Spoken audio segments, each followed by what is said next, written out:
Welcome back to Wrestling with Horror, the channel where we talk about professional wrestling, we talk about horror movies, we're going to talk about it all. And part of that is comparing the two, trying to find similarities, how they interact with each other, how they might influence each other. So that being said, today what we're going to be talking about is I'm going to compare wrestling heels or bad guys to horror movie villains. Mainly the slasher villains, I'd say. So we're gonna get going. Sit down, relax. I hope you enjoy the video. Let's go.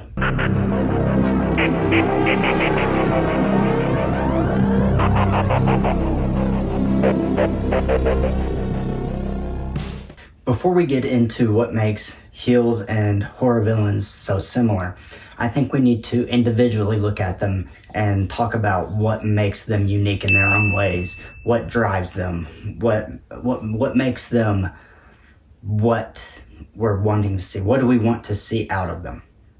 Let's start with the horror villains. So what makes a horror villain tick? What makes us root for the horror villains? The best ones, your Michael Myers, your Jason Voorhees, your Freddy Kruegers. We want to see them win. We want to see them kill people. That's why we watch these movies. We don't go to see them be defeated, to see them die, to see them go away and never come back. We want them in these movies. That's why we go watch them.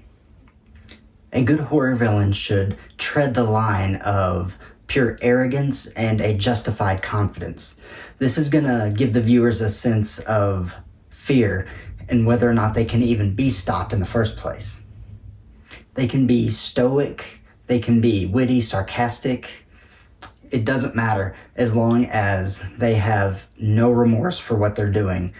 They just attack, they kill, they go on the offensive every time, and they don't care who they hurt, who gets in their way. They have that one goal and one goal only, and that's to hurt people. For every horror villain, there will also be a protagonist who is trying to defeat that villain. This can be in the shape of a final girl or any other protagonist. But at the end of the day, if the protagonist does their job well, we're going to be rooting for that horror villain to basically combat them in every way they can. Over the years, we've seen some very good protagonists to go up against these villains. We've got, your Laurie Strodes, your Sidney Prescotts, your Nancy Thompsons. These are all amazing, amazing protagonists. Let's switch over to the professional wrestling side of things for a moment. So in professional wrestling, the bad guys are called heels, while the good guys or protagonists are called babyfaces. So a heel's job is to generate heat from the crowd, from their opponent. And the ways that they do this can vary in numerous ways. It could be by using dastardly tactics like cheating, lying, any of that kind of stuff.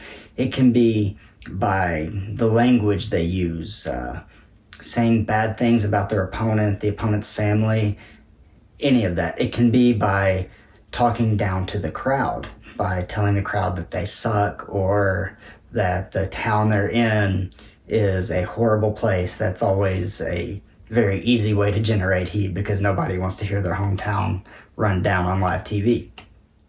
With heels, there is also a misplaced confidence or arrogance about them. They think that they are superior in every way, even though they're actually hiding behind the tactics that they're using.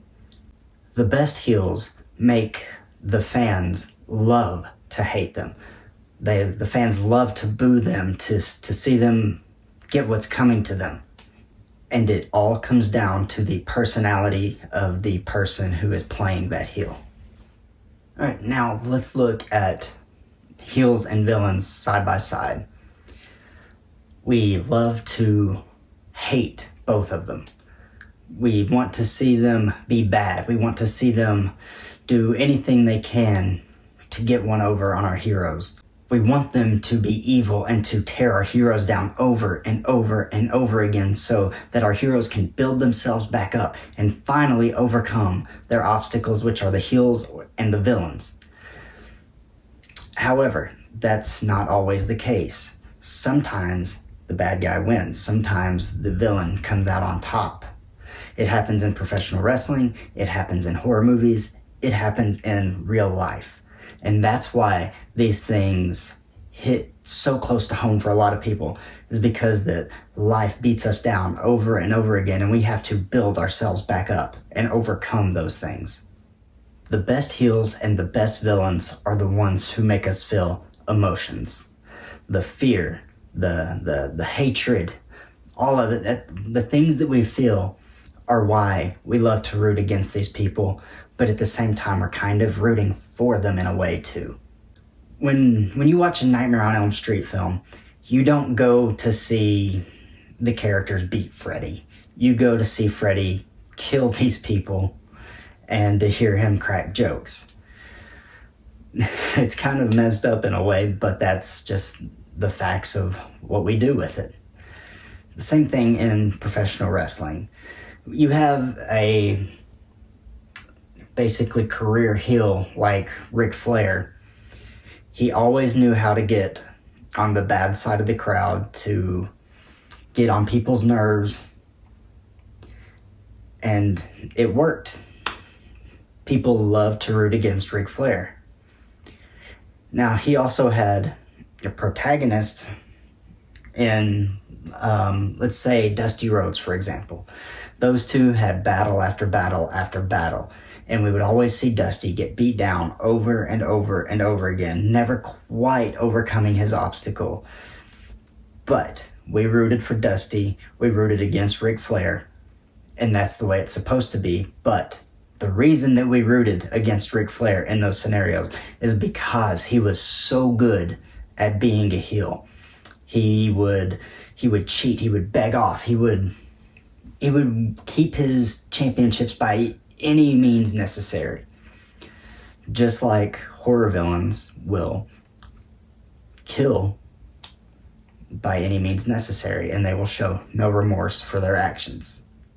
So that's basically going to be all I'm going to talk about today as far as heels and villains go. I could have talked about them for hours. I feel like I could write a thesis on the subject.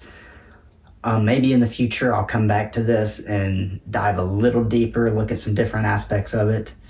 Maybe I'll look at some differences instead of just the similarities. I don't know. It depends on what you all want to see.